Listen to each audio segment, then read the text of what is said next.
and Jammu, Modi is now all set to begin his south outreach from today. The Prime Minister will be kick-starting his rally from Koratpur in Odisha at 11 a.m. and later storm Telangana and also Andhra Pradesh.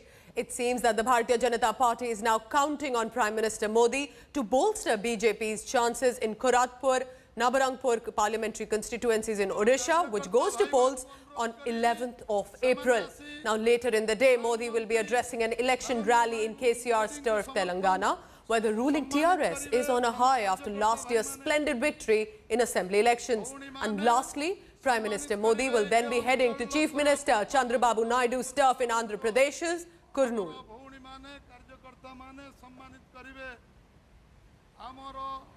All right, we are cutting across directly now to Prime Minister Narendra Modi in this public address. Shri Dharmendra Pradhan ji, Bharatiya Janata party के राष्ट्रीय महासचिव भाई श्री अरुण सिंह जी, राष्ट्रीय उपाध्यक्ष एवं प्रवक्ता सांसद रहे मेरे मित्र श्रीमान वैजयंत पांडा जी, पूर्व मुख्यमंत्री श्रीमान गिरिधारी गोमांगो जी, पूर्व मंत्री श्रीमान मनमोहन शामल जी, पूर्व मंत्री श्रीमान विजय मोहपात्र जी, नवरंगपुर से भाजपा के लोकसभा उम्मीदवार श्रीमान बालाभद्रा मांझी जी,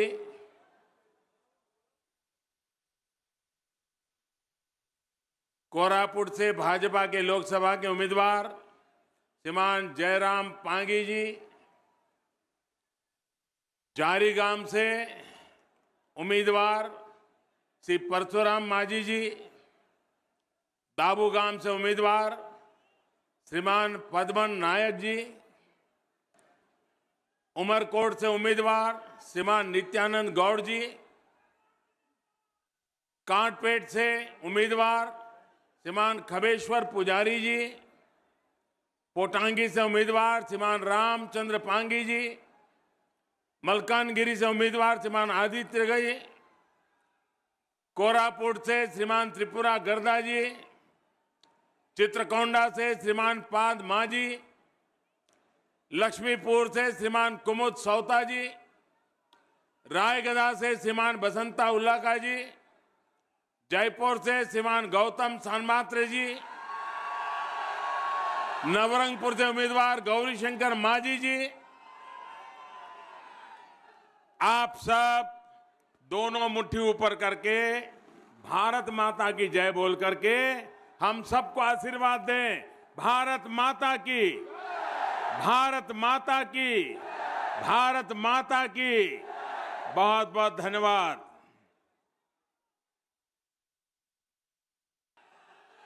जय जगन्नाथ, जय जगन्नाथ। आपना माने केमिति अछंती, बारे जना तेरी नहीं मंजेरी की, सबरा श्री क्षेत्र प्रभु जगन्नाथ, बाबा गुप्तेश्वर, मां अग्निगंगा और मां धरिणी का आशीर्वाद, आप सभी जनता जनार्दन का आशीर्वाद लेने के लिए आपका ये चौकीदार आपके बीच आया है। मेरे साथ एक नारा देंगे आप? पक्का देंगे? लेकिन फिर आपको निभाना पड़ेगा। निभाएंगे? मैं कहूंगा मैं भी,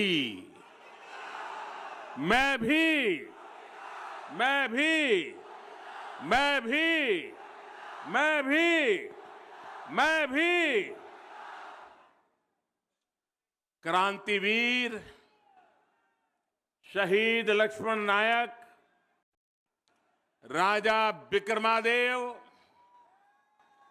गोपीनाथ गारड़ा, राधाकृष्ण विश्वास राय, राधा मोहन साहू जैसे कोरापुट और ओडिशा के हर नायक को मैं नमन करता हूं। अभी चैती पर्व मनाने का समय है। चैती पर्व आपसी स्नेह को बढ़ाने वाला उत्सव है। इस त्योहार के लिए मैं आप सब उड़ीसा वासियों को बहुत बहुत बधाई देता हूं। मैं बहन कमला जी और पूरे उड़ीसा को, देश के हर आदिवासी वनवासी समाज को पद्म पुरस्कार के लिए बहुत बहुत बधाई देता हूं। और मेरे लिए गर्व की बात है कि मां कमला जी स्वयं यहां आई, मंच पर आकर के मुझे आशीर्वाद दिए, परंपरागत रूप से मेरा स्वागत किया। मां कमला के आशीर्वाद जब कमल को मिल जाते हैं तब वो आशीर्वाद की ताकत बहुत बढ़ जाती है। कोरापुट में धान की सैकड़ों स्थानीय किस्मों को संरक्षित करने के लिए जो काम कमला जी ने किया है, उसका पूरे विश्व में आज गौरवगान हो रहा है। आप जैसों से ही ये देश है और आप जैसे कामगार ही नए भारत के नए संस्कार की पहचान है। साथियों, 2014 में जब मैं ओडिशा के लोगों के बीच आया था तो कहा था कि पूरी ईमानदारी से, पूरी निष्ठा से आपकी सेवा करने में मैं कोई कसर नहीं छोड़ूंगा। आपके प्रधान सेवक के तौर पर मेरी ये कोशिश रही है कि मेरे प्रयासों में किसी भी प्रकार की न कोई खोट रह जाए, न कोई कमी रह जाए। इन 5 वर्षों में आपने जिस तरह मेरा साथ दिया है, मुझे दिशा दिखाई है, विरोधियों के अनेक वार के सामने आप सबने मिलकर के मुझे सुरक्षा दी है, इसके लिए मैं आपका बहुत बहुत आभारी हूं। एक प्रकार से आज मैं पूरे देश का भ्रमण देशवासियों का धन्यवाद करने के लिए निकला हूं,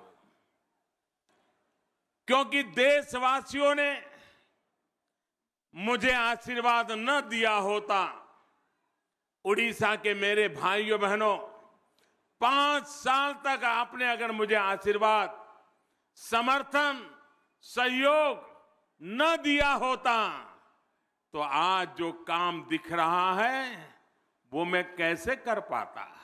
और इसलिए मेरा सबसे पहला काम है देशवासियों का, उड़ीसा वासियों का धन्यवाद करना।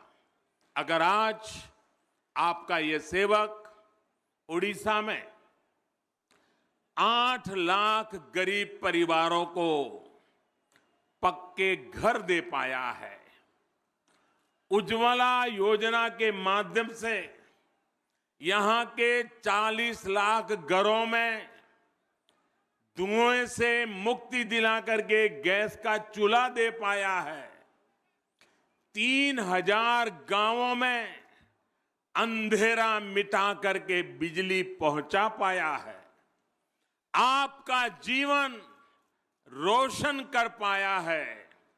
24 लाख घरों में जहां अंधेरे की जिंदगी थी, बिजली मुफ्त में पहुंचाकर मुफ्त में बिजली का कनेक्शन दे पाया है। तो इन सब सफलता के पीछे आप ही का साथ, आप ही का सहयोग, आप ही की प्रेरणा रही है, आप ही का आशीर्वाद रहा है, आप ही का समर्थन रहा है।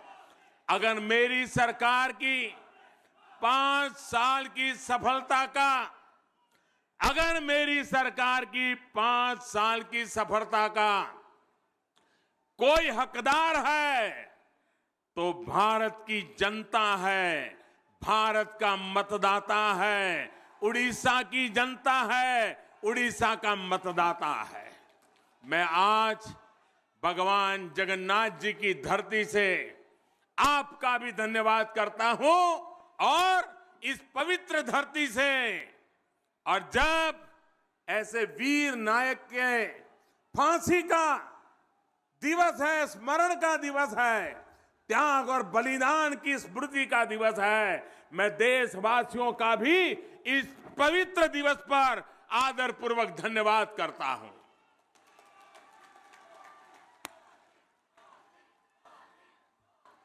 साथियों, आप तक विकास की पंचधारा पहुंचे, यानी बच्चों को पढ़ाई, बुजुर्गों को दवाई, युवाओं को कमाई, किसान को सिंचाई और जन जन की सुनवाई। इसके लिए मैंने पूरा प्रयास किया है। इतना ही नहीं, आदिवासी समाज के कल्याण से जुड़े बजट में भी लगभग 30% की बढ़ोतरी की है। बीते 5 वर्षों में वन उपज पर जो समर्थन मूल्य सरकार देती है, उसे 3 बार बढ़ाया गया है। 5 वर्ष पहले जहां 10 वन उपजों पर मिनिमम सपोर्ट प्राइस एमएसपी मिलता था, अब वो संख्या बढ़ाकर 10 में से हमने 50 हो चुकी है। 50। भाइयों और बहनों, ओडिशा के विकास के लिए आपके इस सेवक ने कोई कसर नहीं छोड़ी है। यहां सड़क, रेल, गैस और दूसरे उद्योगों से जुड़े काम हो रहे हैं। रेलवे के क्षेत्र में यहां अभूतपूर्व काम किया जा रहा है। रायगढ़ में नया रेल डिवीजन बनाया गया है और साथ ही रेल लाइन का विस्तार नवरंगपुर और मलकानगिरी तक किया जा रहा है। गांव-गांव में सड़कों का जाल बिछाने के लिए फंड की कोई कमी न हो, इसका भी ध्यान रखा गया है। युवाओं को, महिलाओं को रोजगार मिले, इसके लिए स्वयं सहायता समूहों को सशक्त किया जा रहा है। उन्हें मुद्रा योजना के तहत बिना बैंक गारंटी कर्ज दिया जा रहा है। साथियों, आज ओडिशा की इस धरती से मैं अपने वैज्ञानिकों को, देश की रक्षा सुरक्षा के चौकीदारों को फिर एक बार बधाई देता हूं। आप सब भी हमारे देश के सुरक्षा बलों के लिए, हमारे देश के वैज्ञानिकों के लिए तालियां बजा करके उनका सम्मान कीजिए। उनका गौरव कीजिए। जब हमारे विरोधी सेना को नीचा दिखाने का प्रयास कर रहे हैं, जब हमारे विरोधी वैज्ञानिकों के सिद्धियों को स्वीकार करने से मना कर रहे हैं, तब जनता जनार्दन तालियों की आवाज से उनका मुंह बंद करे।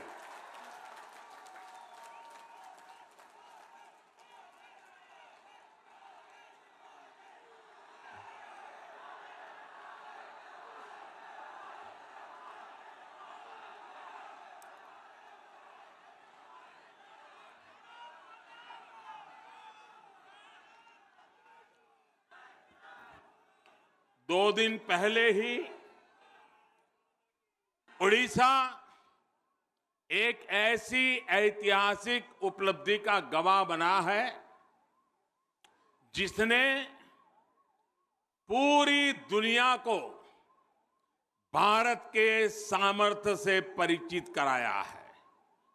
भारत अब अंतरिक्ष में भी चौकीदारी करने में सक्षम है। साथियों, जब अंतःकरण साफ होता है तो अंतरिक्ष में भी सफलता तय होती है। ये नए भारत के नए आत्मविश्वास की ताकत है जिस पर पूरा देश आज गर्व कर रहा है। और हां, जिन लोगों को भारत की ये उपलब्धि छोटी नजर आती है, उनकी कथनी और करनी को भी पूरा देश देख रहा है। 7 दशकों से गरीबों के साथ गद्दारी कर रहे लोग अब इतना बौखला गए हैं कि देश के वैज्ञानिकों, देश की सेना, देश के नौजवानों के सामर्थ्य सबका आए दिन सुबह शाम अपमान करने लगे हैं। क्या ये अपमान आपको मंजूर है? ये अपमान हम स्वीकार कर सकते हैं? ये अपमान करने वालों को सजा देनी चाहिए कि नहीं देनी चाहिए? सेना का अपमान करने वालों को सबक सिखाना चाहिए कि नहीं सिखाना चाहिए? वैज्ञानिकों का अपमान करने वालों को सबक सिखाना चाहिए कि नहीं सिखाना चाहिए? उड़ीसा के मेरे प्यारे भाइयों बहनों, जब भारत आतंकियों पर कार्रवाई करता है, उन्हें घर में घुसकर मारता है, तो भी ये लोग सबूत मांगते हैं। आप मुझे बताइए, आपको सेना पर भरोसा है कि नहीं है? सेना पराक्रम करने में सामर्थ्यवान है कि नहीं है? सेना ने पाकिस्तान को मुंह की खाने के लिए मजबूर किया कि नहीं किया है? आपको भरोसा है? आपको विश्वास है? ये हमारे विरोधियों को नहीं है।